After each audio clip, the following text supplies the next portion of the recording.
Jamuna Tiravanachari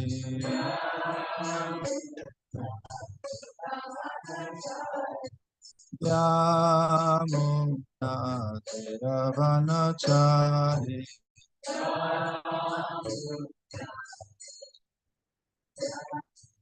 Jai Radha Madhava Kunja Bihari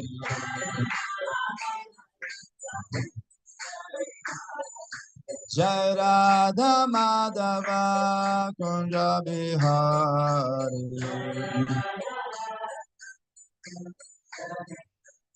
Gopi Janavala Viparadhari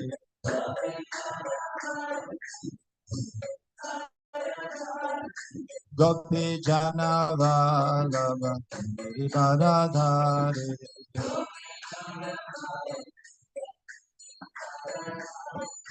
Yashoda Nandana Brajajana Ranjana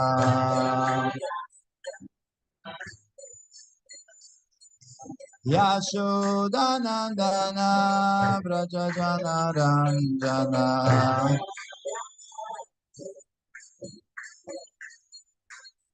Jamuna Tiravanachari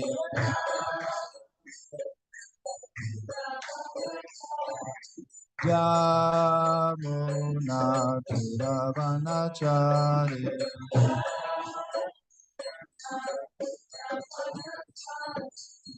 Hare Krishna Krishna Krishna Hare Hare Hare Rama Rama Rama Hare Hare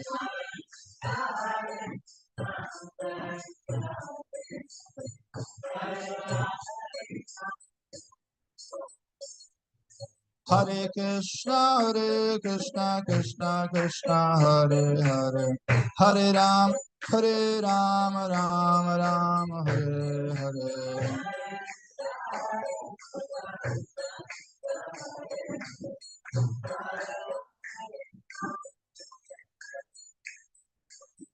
Hare Krishna Krishna Hare Hare Hare Rama Rama Hare Hare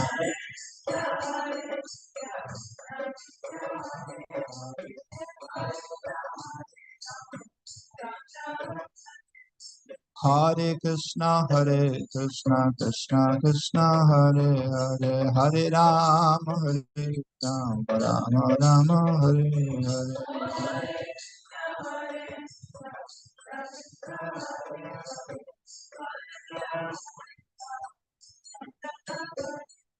Jaya Radha Madhava Kunja Bihari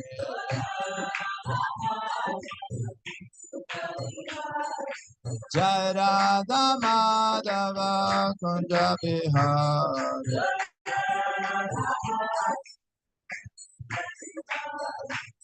Jaya Radha Madhava Kunja Bihari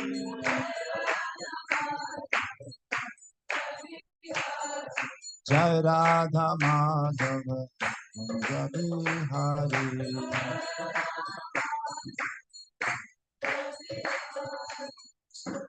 Shri Radha Madhavashta Saki Pancha Tattva Prahlad Nishima Bhagavan Ki Jai.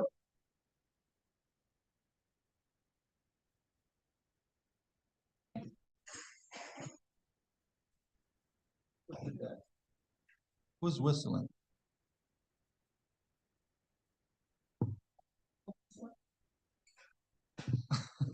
That's not good.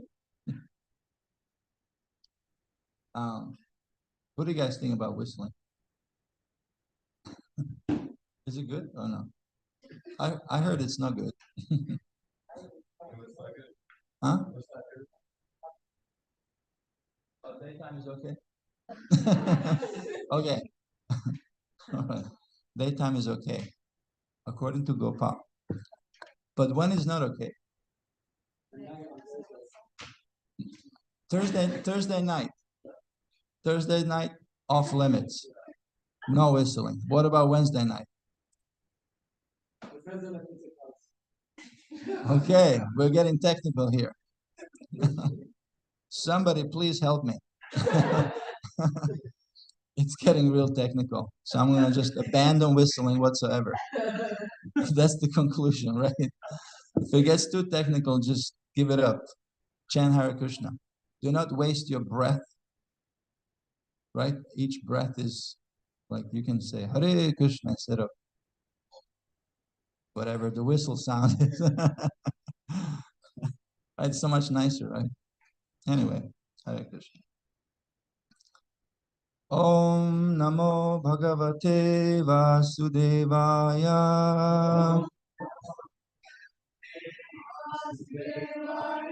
Om Namo Bhagavate Vasudevaya.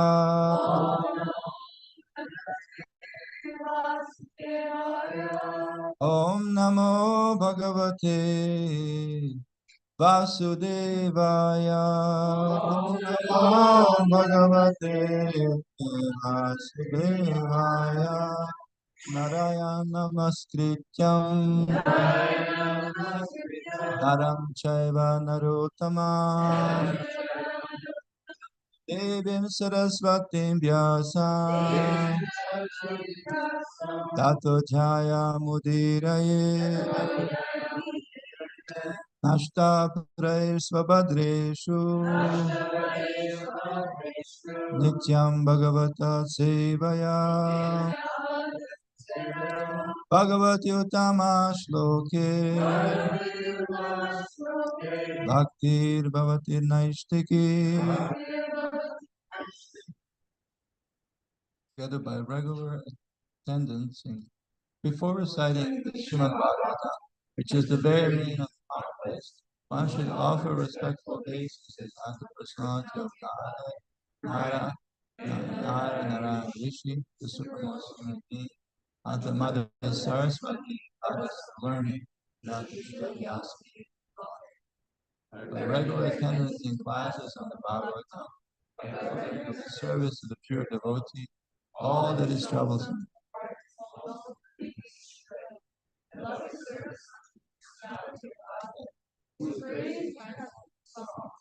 Establish as a devotee. So today we're continuing from the 10th chapter of the second canto. Bhagavatam is the answer to all questions, something like that. And we're going to cover the section between, do you know? 35, it's the end. So 10 to 35. And there's a lot to cover, so let's just dive in. Reading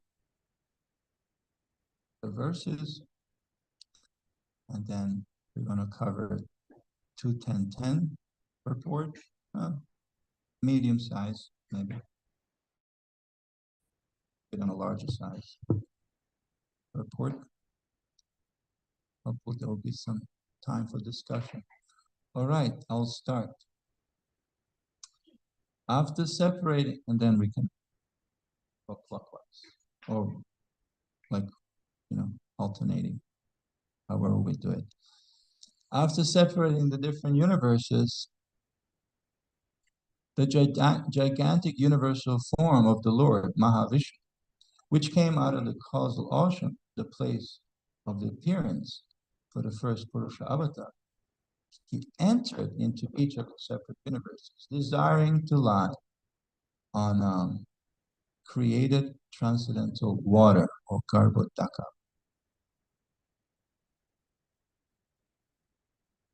Person is not impersonal, and therefore is distinctively a Nara, or person. Therefore, the transcendental water created from the supreme Nara is known as Nara, and because he lies down on that water, he is known as Narayan. One should definitely know that all material ingredients, activities, time, and modes, and the living entities who are meant to enjoy them all, exist by his mercy only. And as soon as he does not care for them, everything becomes non-existent. The Lord, while lying on his bed of mystic slumber, generated the seminal symbol, golden in hue, through external energy out of his desire to manifest varieties of living entities from himself alone. Krishna has so many desires. Just hear from me how the potency of his lordship divides one into three, called the controlling entities, the controlled entities, and the material bodies, in the manner mentioned above. From the sky situated within the transcendental body of the manifesting Mahavishnu, sense energy, mental force, and bodily strength are generated, as well as the sum total of the fountainhead of the total living force. We can go back to 14 real quick. So what is it talking about here? Oh, who's talking? First of all, who's talking? Just hear from me. Who's talking? Guys, who's talking?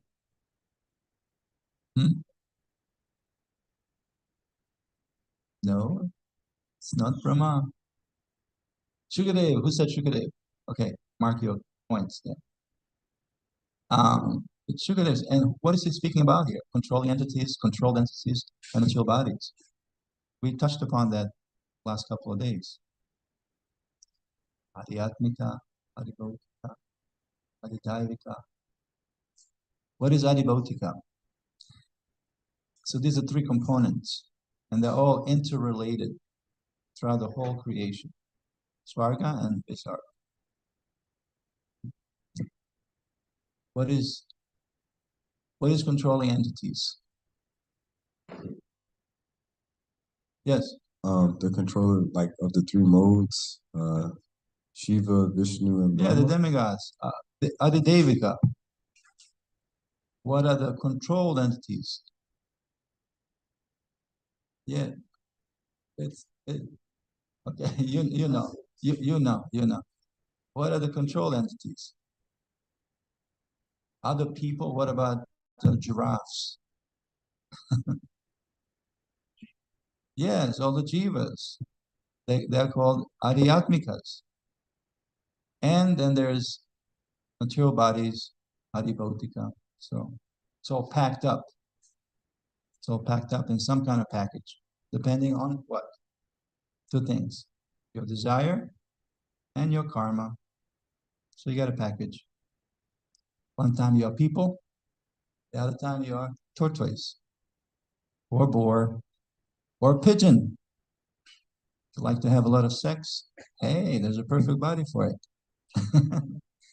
Become a pigeon. So they fly out. Apparently they can have like 80 times a day. Something ridiculous. Or you like to sleep? No problem. I mean, there's a perfect body for it. What is the sleeping body? A package. It's a nice package. I saw a guy in book distribution. You know that book, like you can like open up and then there's pictures like the whole like forms, like the whole evolution. I said, hey, you can be anything. Like he was so distracted. I said, hey, right here, you can be anything you want. You can be anything you want. So what would you like to be? He was looking. It's like, oh, I want to be a shark. And it was so genuine. I want to be a shark. And I was like, no problem. I could just see like his whole head was just like forming into this big snot. Got different desires. As Krishna has so many desires, the living entities, there's no end to desires, endless possibilities. So material bodies, 8,400,000, right? 8,400,000, of which 400,000 is human or people forms.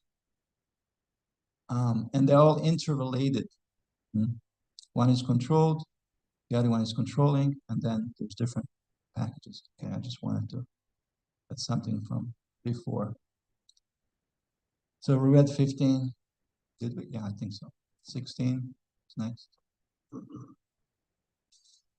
As the followers of a king follow their lord, similarly, When the total energy is in motion, all other living entities move. And when the total energy stops endeavoring, all other living entities stop sensual activities. The living force, being agitated by the Virat Purusha, generated hunger and thirst, and when he desired to drink and eat, the mouth opened. From the mouth, the palate became manifested, and thereupon the tongue was also generated. After this, all the different tastes came into existence so that the tongue can relish them. When the Supreme desired to speak, speeches were vibrated from the mouth. Then the controlling deity fire was generated from the mouth. But when he was lying in the water, all these functions remained suspended. Thereafter, when the Supreme Purusha desired to smell odors, the nostril and respiration were generated. The nasal instrument and odors came into existence, and the controlling deity of air, carrying smell, also became manifested. So when everything existed in darkness, the Lord desired to see himself and all that was created. Then the eyes, the illuminating God's Son, the power of vision, and the object of sight all became manifested. By development of the desire of the great sages to know, ears, power of hearing, controlling deity of hearing, and the objects of hearing became manifested. Great sages desired to hear about the self. When there was a desire to perceive the physical characteristics of matter, such as softness, hardness, warmth, cold, lightness, and heaviness, background of sensation, the skin pores, the hairs on the body, and their controlling deities, trees, are generated.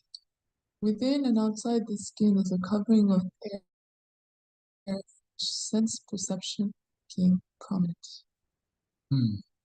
So it's senses are being awakened or generated, which is based on Krishna's desire. See what's happening? Okay, let's finish. Thereafter, when the Supreme Person desired to perform varieties of work, 2 hands and their controlling strength, and Indra, the demigod in heaven, became manifested, as also the acts dependent on both the hands and the demigods. Can you act without hands? Yeah, so for acting, yeah, you can, but it's you're crippled. You're crippled, you're limited. So you wanted to act, boom. These are manifest. It's like in a video game, right? You're picking up your items that you need to work. To smell something, you need ears, right? No.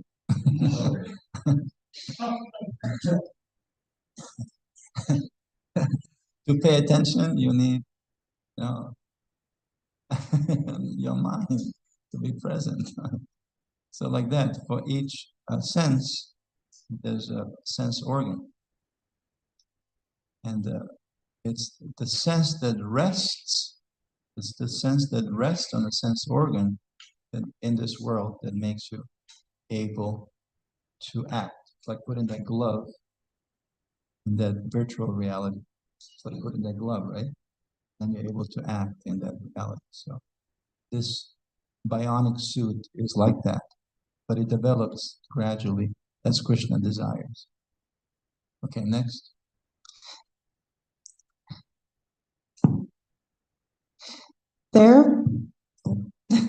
Thereupon, for sexual pleasure, begetting offspring, and tasting heavenly nectar, the Lord developed the genitals, and thus there is the genital organ and its controlling deity, the Prajapati. The object of sexual pleasure and the controlling deity are under the control of the genitals of the Lord.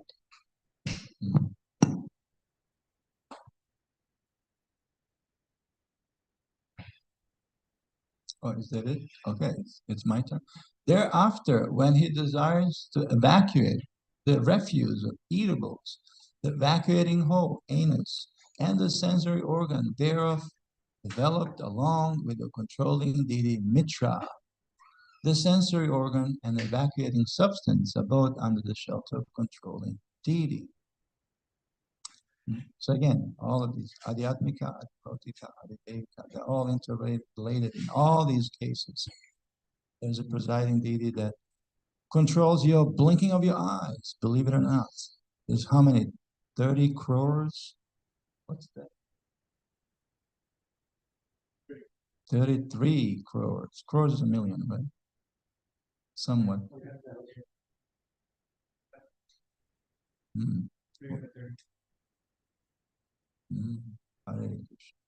So many. And they're all of them are in charge. All of them are in charge of something, right? Like I said, blinking of your eye, or the twitch, or your controlling of the digestion. Digestion is controlled by who? Yeah, there's a lot of fire there, so they're busy shoveling the fire of consumption. Digestion. Yes. Next. Thereafter, when he desired to move from one body to another, the navel and the air of departure and death were combinedly created. The navel is a shelter for both, namely death and the separating force. When there was a desire to have food and drink, the abdomen and the intestines, and also the arteries became manifest. Rivers and seas are the source of the sustenance and metabolism. There was a desire to think about the activities of his own energy. Then the heart, the seat of the mind, the moon, determination, and all desire became manifested. The 7 elements of the body, namely the thin layer on the skin itself, the flesh, blood, fat, marrow, and bone, are all made of earth, water, and fire, whereas the life breath is produced by the sky, water, and air. The sense organs are attached to the modes of material nature, and the modes of material nature are products of the false ego. The mind is subjected to all kinds of material experiences, happiness and distress, and the intelligence is the feature of the mind's deliberation. Thus, by all this, the external feature of the personality of Godhead is covered by gross forms, such as those of planets, which are explained to you by me. Therefore, beyond this gross manifestation is a transcendental manifestation finer than the finest form. It has no beginning, no intermediate stage, and no end. Therefore, it is beyond the limits of expression or mental speculation, and is distinct from the material conception.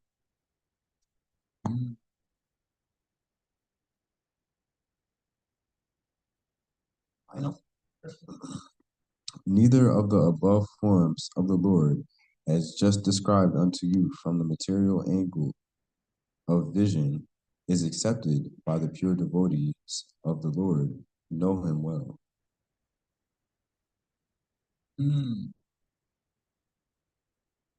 Devotees, go back to 35. What do you think about that? These are all forms, but neither of them, as just described unto you, O best of all kings, Maharaj Parikshit, from the material angle of vision, is accepted by the pure devotees. What do you think about that?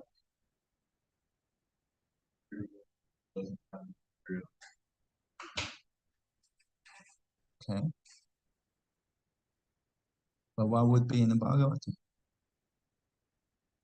If it is not, like, what's, like, we just, like, have like a whole chunk of verses, but it's not accepted by the pure devotee. So 35, we just went through, section of, just Virat Rupa. Some acharyas explained that this awakening of senses or development of Virat Rupa is like a growing of the baby within the womb. So it's like starts with one cell, seen that?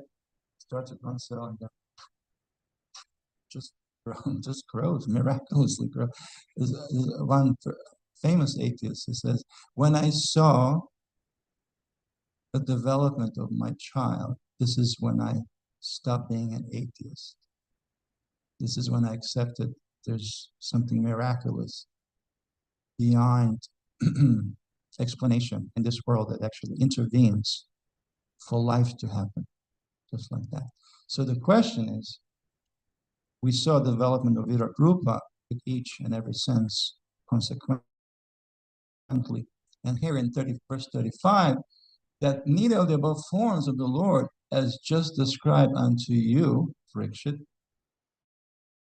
from the material angle of vision, is accepted by the pure devotees of the Lord who know him well. So why did we go into it if he's not accepted? Yes, Prabhu. You're very eager. Microphone, please.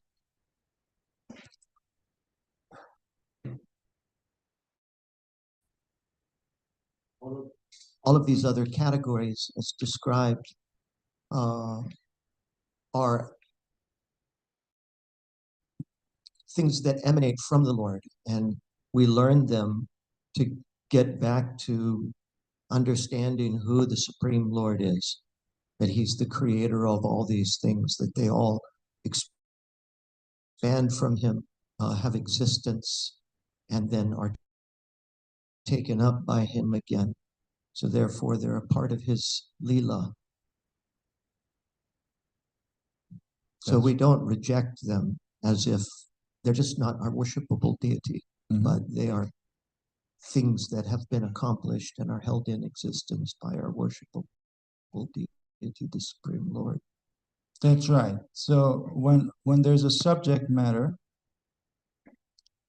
a good teacher will do three things. It will flag, it will differentiate important things, not so important things, and medium things of a medium importance. So the good teacher will flag important things, and he will also repeat things that are of importance, and will also engage in practical application or exercise.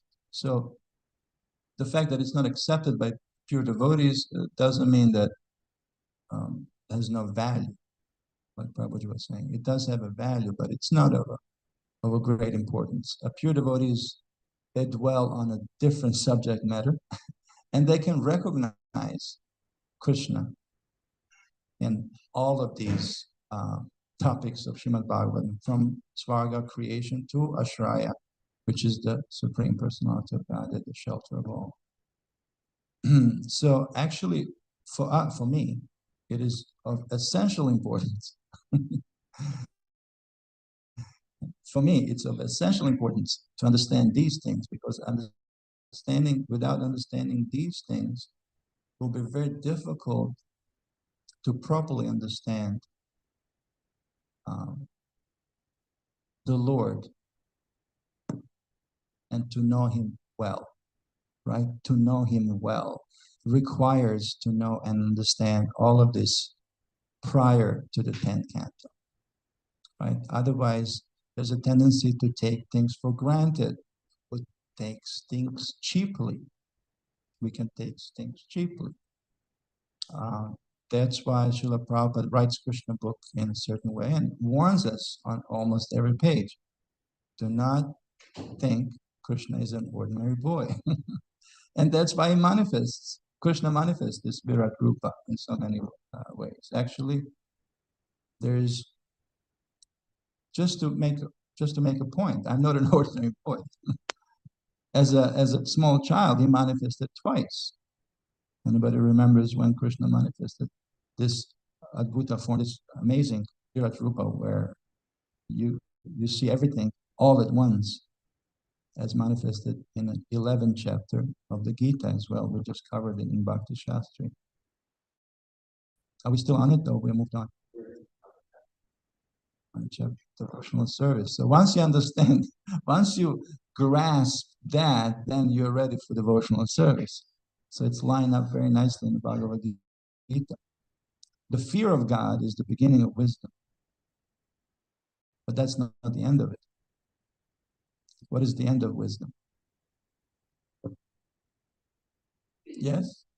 Just love of God, yeah. How do we call that? The end of wisdom and love of God. How do we call it? Bhakti Vedanta. Vedanta is the end of knowledge and of wisdom.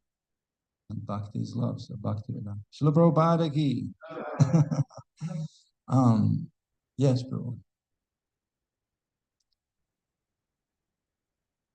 Yeah, I was thinking on this point of the pure devotees of the Lord who know Him well. They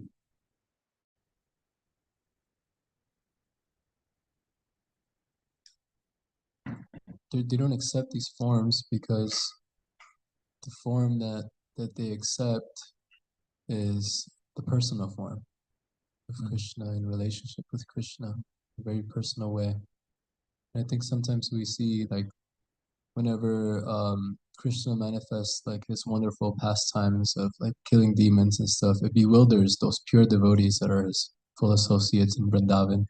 It's like they don't recognize him. They say, this must be some powerful demigod. This must be this must be that. Because, to get to know him well, we need to understand these points, right? Like the Virat Rupa. But then once we're at the stage of love, of pure love, then all of that kind of just falls off and it's just affection for the personal aspect of the Lord. Yeah. Love is blind. Like I said, Krishna as a small boy manifested this Virat Rupa twice. You guys remember when? Yes, Nishta.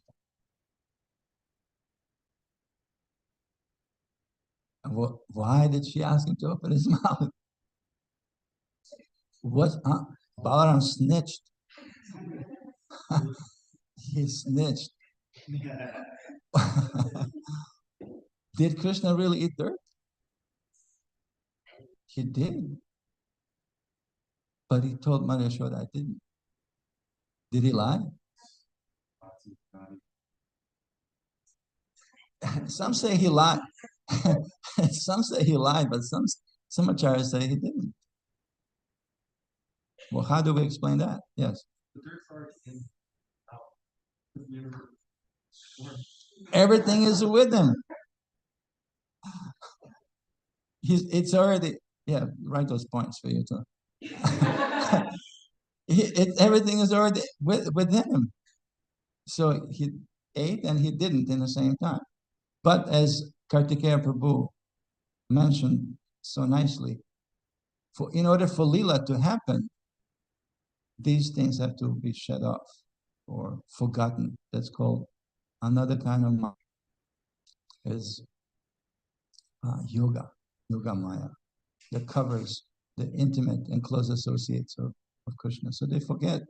Nobody in Vrindavan thinks Krishna is God. And when they do, everybody's like, you go play somewhere else. We don't want to hear that. Here's my Lala. He's my Krishna, Nandana, Rajendra, Kumar. He's mine. You go and speak that and play somewhere else. So one other time, also when he was little, he just yawned, Nishta. He yawned, and she saw, also Madhya Shila, she saw the Virat Rupa, universal form. So that's twice. 3 more times, actually, including when he showed his Virat Rupa form to Advaita Acharya as Sri Chaitanya Mahaprabhu. There'll be 4 more times that Krishna. So we have Advaita Acharya who also witnessed that. So 3 more times when he shows that. Anybody knows?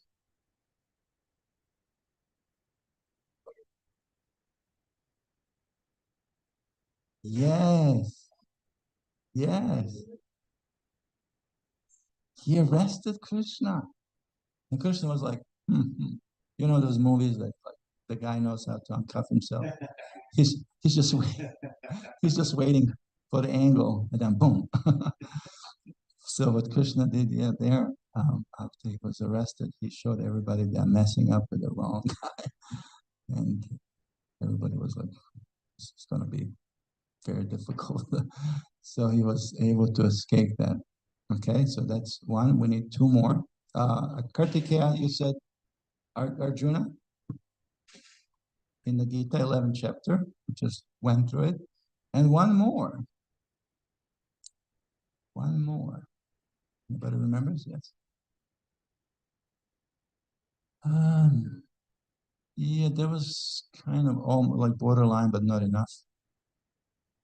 Partial. Yes.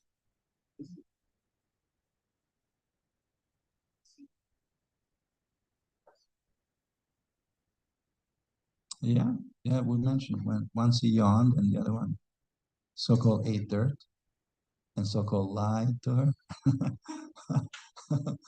All arranged by Yogamaya. There was a time after the war when Krishna was going to Dwarka and he met his friend, I forgot his name, but Utta, I'm going to look it up. His friend, very good friend.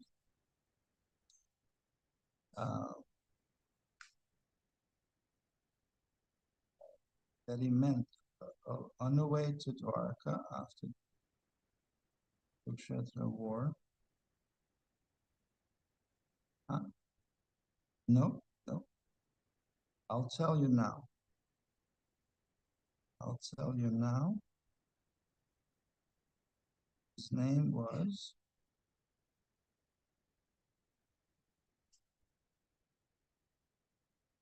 Uttanka. Uttanka. So he was Krishna's friend, and they had a talk. So Krishna told him what happened, and he was very unhappy. So how could you allow that? How could you allow that to happen? You could have prevented that war. You're the supreme person. You know, he was aware of Krishna's power. And he was very upset with Krishna, and he was ready to curse him because he didn't stop. Although Krishna tried, he came as a peacemaker, but Krishna never forces anybody to do anything.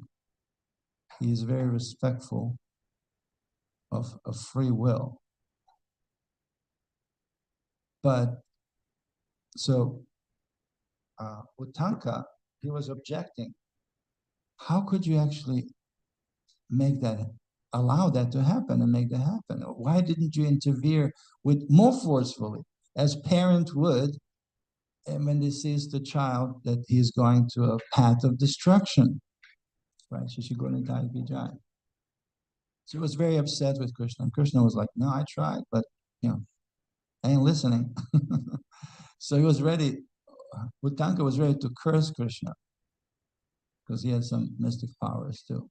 But Krishna showed him, he was partial, but he showed him also the form of Virat Rupa. And then he accepted the fate, the destiny that just unfolded in Mahabharata and formed this great war that so many lives were lost and so many people killed. And then furthermore, Krishna blessed him. Krishna blessed his friend. He didn't want to just scare him, but he blessed him that he might never be thirsty. He can get water anytime he desires. And actually, there was a time when he was stuck in the desert later on. And because of that boon that he got from Krishna, he was able to quench his thirst. Some clouds came and rained on pure water. He was able to quench his thirst. Sometimes in India, when there's drought, when those, all of a sudden those clouds, they come, they call them, like Krishna's friend, they call them Uttanka clouds. The clouds of Krishna's boon to end the thirst.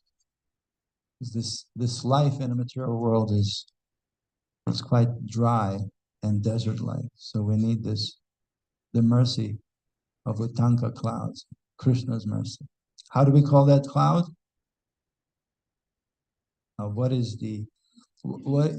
Who plays that role in our life? Yeah, spiritual master, write those points for you too. We pray every morning, right? What do we pray? Who was singing this morning? Fired up. Samsaradavana. So the cloud of mercy, it's pulled from the ocean and then distributed. Why? Because there's a problem of ongoing burning fire. This whole world, this Virat Rupa is set at blaze. It is burning and it's devouring everything and everything. So the rain of mercy is required. That will stop the burning sensation in our heart, because everybody's feeling that burning sensation in our heart.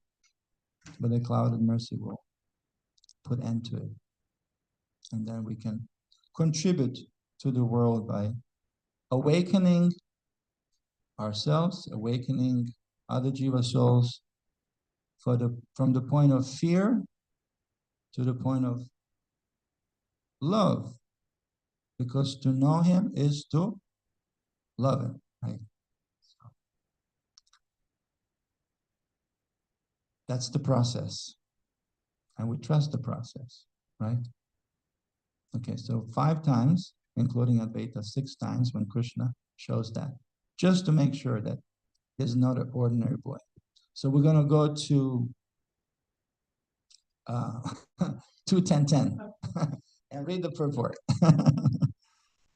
All right, volunteers.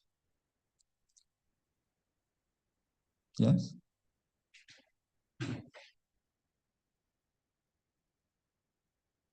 Listen carefully. After analysis of the living entities and the Supreme Lord, Paramatma, the independent source of all other living beings, Srila Sukadeva Goswami is now presenting the prime necessity for devotional service to the Lord, which is the only occupational business of all living entities. The Supreme Lord, Sri Krishna, and all his plenary portions and extensions of plenary portions are non-different from one another, and thus the supreme independence is in each and every one of them. In order to prove this, Sukadeva Goswami, as promised to King Parikshit, describes herein the independence of the Purusha avatar, personality of Godhead. Even in the sphere of the material creation, such activities of the Lord are also transcendental, and therefore they are also Leela, or pastimes, of the Absolute Lord. Such pastimes of the Lord are very conducive to the hearers for self-realization in the field of devotional service. Some may argue, then why not relish the transcendental Leela of the Lord as exhibited in the land of Mathura and Vrindavan, which are sweeter than anything in the world? Srila Visvanta implies that the pastimes of the Lord in Vrindavan are meant to be relished by advanced devotees of the Lord. Neophyte devotees will misunderstand such supreme transcendental activities of the Lord, and therefore the Lord's pastimes in the material sphere related to creation, maintenance, and destruction are verily relishable by the Prakrita, or mundane devotee of the Lord. As the yoga system, mainly based on the bodily exercise, is meant for the person who is too much attached to the bodily conception of existence. Similarly, the Lord's pastimes related to the creation and destruction of the material world are for those who are too materially attached. For such mundane creatures, the functions of the body and the functions of the cosmic world, through physical laws in relationship with the Lord, are also therefore included in the understanding of the lawmaker, the Supreme Personality of Godhead.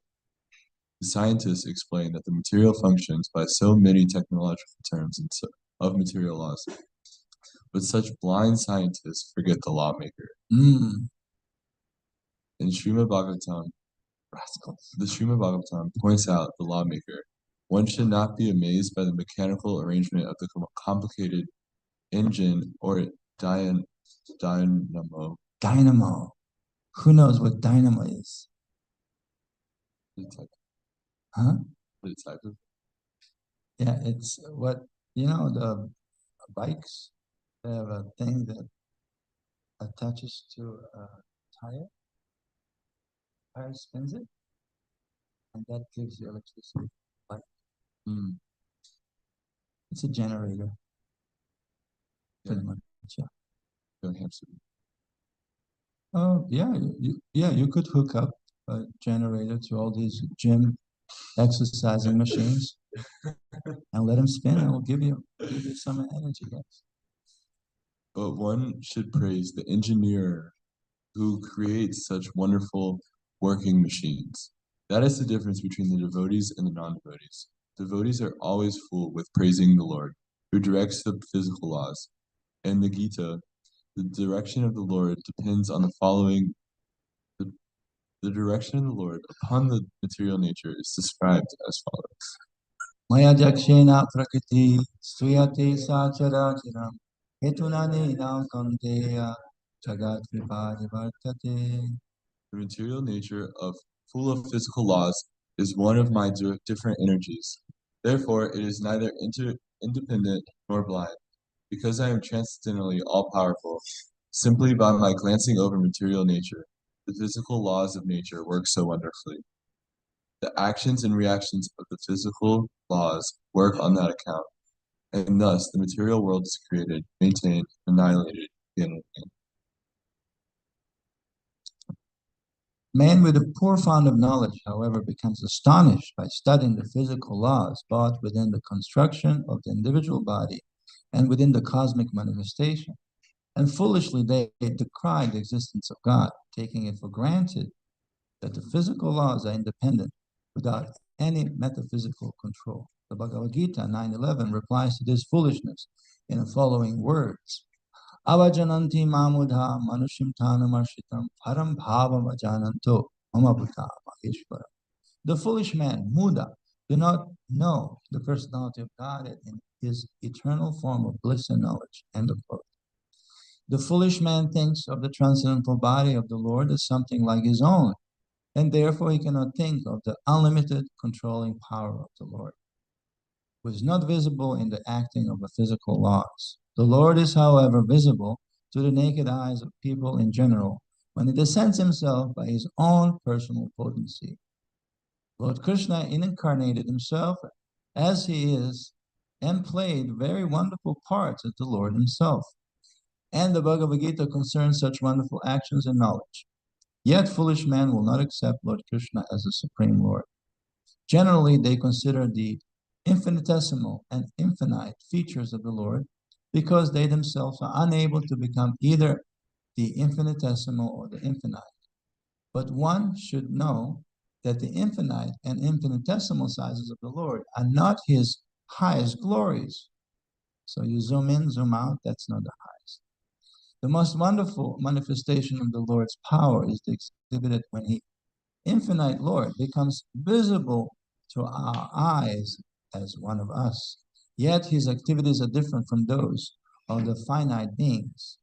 Lifting a mountain at the age of 7 years and marrying 16,000 wives in the prime of his youth are some of the examples of his infinite energy. But the Mudas, after seeing them or hearing about them, decry them as legendary and take the Lord as one of them. They cannot understand that the Lord Sri Krishna, although in the form of human being, by his own potency, is still the Supreme Lord with full potency as the Supreme Controller. When, however, the Mudas give submissive and oral reception to the message of the Lord, as in the Srimad Bhagavad Gita or in the Srimad Bhagavatam, through the channel of the cyclic succession, such Mudas also become devotees of the Lord by the grace of his pure devotees.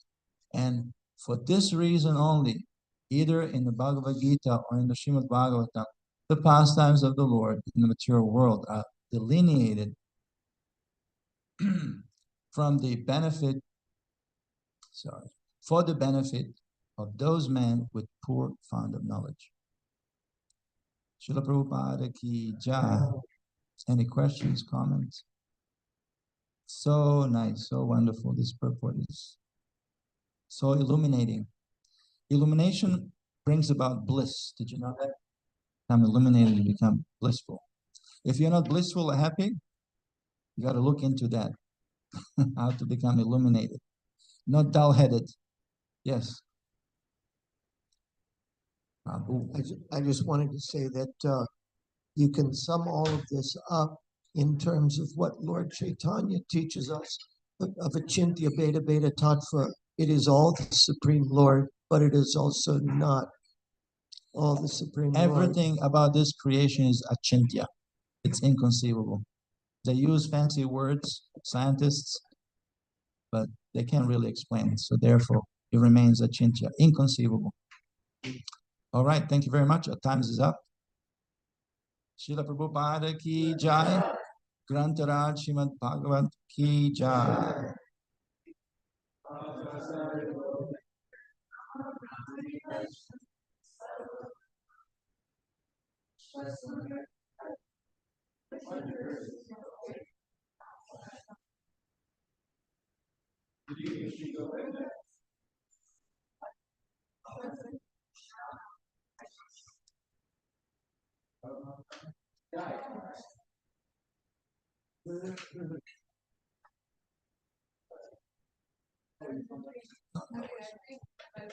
No worries. What happened?